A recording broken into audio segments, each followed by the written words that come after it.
this is the only sort of particularly local issue on the list of questions. All those other ones. Anyway, transport. I'm going to read this very quickly. Andrew Mercer asks, the East Park and Ride takes 100 cars off London Road in rush hour, same as 2 buses. Is this worth 17.5 billion?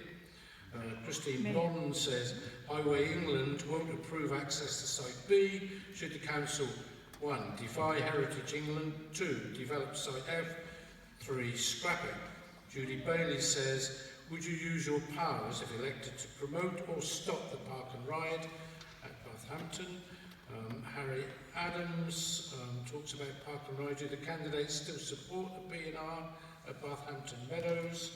If yes, let's have the evidence. Noel Buxton says, are we for or against the A36, A46 link road? And B, are we for or against the cable car? And the last one from Ollie Stubbs says, how would you propose to reduce traffic congestion on the London Road? Which might be the alternative in terms of your answer. We start with Vera. So the first question, one question is very simple to answer: no to cable cars. It's not the right solution to Bath. The Park and Ride on the Bathampton Meadows, it has become increasingly clear that it is not a scheme that will actually make a lot of difference to congestion air pollution in Bath. The local group has been very, very vociferous, and when I met with them recently, I asked them, well, what is the alternative? Because it's easy to say no, but what else would you suggest? And it is very clear that you really need to segment the problems that causes congestion and pollution in Bath. And so one of the big things that we need to look at is the school run. Mums in the group have particularly said, I still take my children to school in the car because there is no alternative bus offer that is reliable or viable for us as a family. So having a proper school run and school buses organised, not just one, and I know that as a mother because that was quick. I thought we had a bit of longer time. But anyway, we need to segment the issue. Building roads and tarmacking over meadows is not a solution. It's not a very good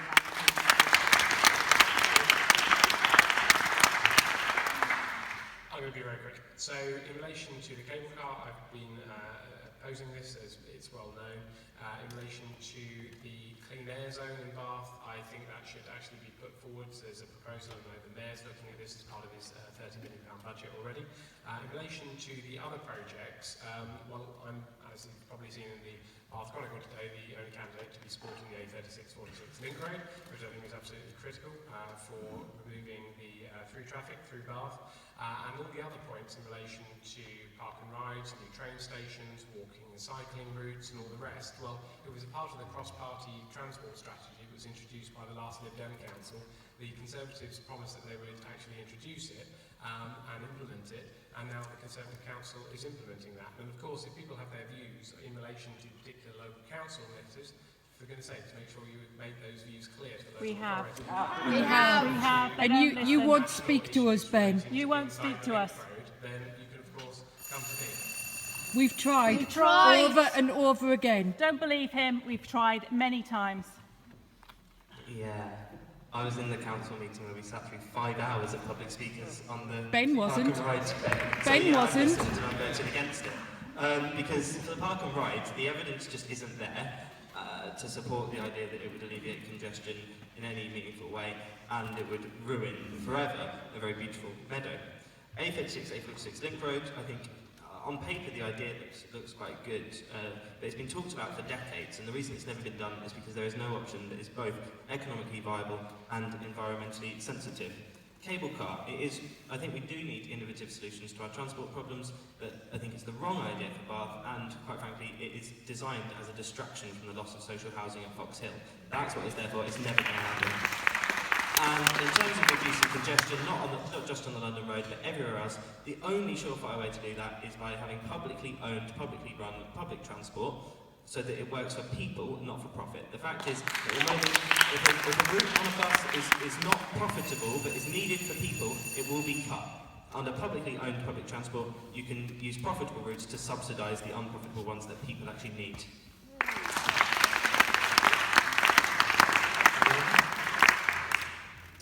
Yeah, so I've been a supporter of the campaign against the Park and Ride for a couple of years now. I've been standing behind Owen Williams singing.